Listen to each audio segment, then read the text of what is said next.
বিয়ের পরে হাজবেন্ডের তার বউয়ের প্রতি ভালোবাসা কমে যায় কেন? এই প্রশ্নের উত্তর দিলে ঘরে ঘরে আগুন লেগে যাবে। অনেকগুলো প্যারামিটার আছে। দেখো, অর্ধেক শুনো না, পুরোটা শুনবো, অল্প একটু বলবো।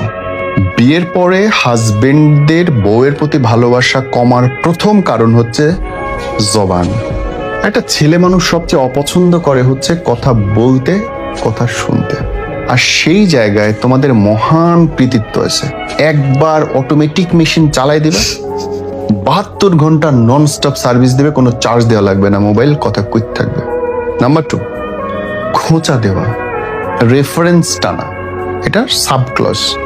অমুক তারিখে এই হয়েছিল, অমুক তারিখে এই হয়েছিল, এইটার পরে তুমি এটা করছিলে, ওর পরে এই হয়েছিল। এই যে তুমি যতগুলো রেফারেন্স টানবা, তুমি প্রতিটা পুরনো কথা টানবা, মানে তোমার হাজবেন্ড প্রত্যেকবার নিজেকে সংকুচিত করবে। রে, এই মহিলার সামনে তো কিছু বলা যাবে না, এই মহিলার সামনে তো কিছু করা যাবে না, এই মহিলার সাথে তো নিজের প্রকাশ করা যাবে না। বুঝতে পারছো তো?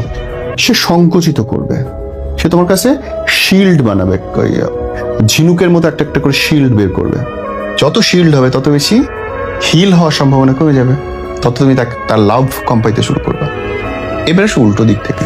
উল্টো দিক থেকে বিয়ের আগের সিচুয়েশন তো বিয়ের পরে থাকে না। ঘর ভাড়া দিতে হয়, ম্যান, অনেক কষ্ট। জামা, জুতো, কাপড়, বাচ্চা কাচ্চা, খাবার, রিক্সা ভাড়া, অটো ভাড়া সব বেশি। তো প্রচুর পরিমাণে টেনশনের মধ্যে থাকে, যেটা বয়ফ্রেন্ডে থাকে না। বয়ফ্রেন্ড আসবে, 2 টাকার বাদাম খাওয়াবে, চলে যাবে। বিয়ের পরে 2 টাকার বাদাম দিয়ে চলে না। সো সে যখন বাইরে অনেক বেশি পরিশ্রম করছে, ঝগড়াঝাটি করে আসতেছে, মারামারি করে আসছে, ঘরে আইসা তার ক্যানক্যানি ভাল লাগে না। ঘরে যদি বউ রিসিভ করতে সুন্দর করে, যেটা আমাদের দেশের মেয়েরা 99% পারে না, তারা এত বেশি উত্তেজিত হয়ে থাকে নানান জিনিস নিয়ে, আসার সাথে সাথে বোমার মতো বাস্ট করে এবং ভালোবাসাটা টাস করে নাই হয়ে যায়। অ্যান্ড ফাইনাল থিং ইজ, মানো না মানো, শারীরিক সৌন্দর্য ম্যাটার।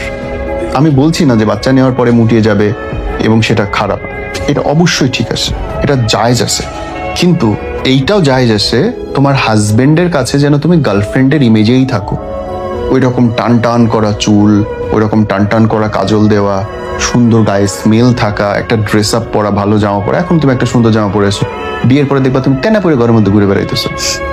বাংলাদেশের 100% মেয়ে, আমি বলতে পারি, একদম লিখে দিতে পারি, বিয়ের পরে ঘরের মধ্যে তেনা পরে ঘুরে বেড়ায়, কোটি কোটি টাকার জামা পরে রয়েছে, হাজার হাজার ড্রেস পরে রয়েছে। সাজবে না, সাজবে কেন? রাস্তার মানুষদের দেখানোর জন্য যখন ঘর থেকে বেড়াবে। আরে, তোমার জন্য সবচেয়ে আগে জরুরি তোমার হাজবেন্ড। তুমি তাকে গিফট করো, লাভ। দেখো না বিনিময়ে সে কি দেয়। আর আমি কিছু দিব না, আশা করবো যে আমাকে রাজরানীর মতো রাখো।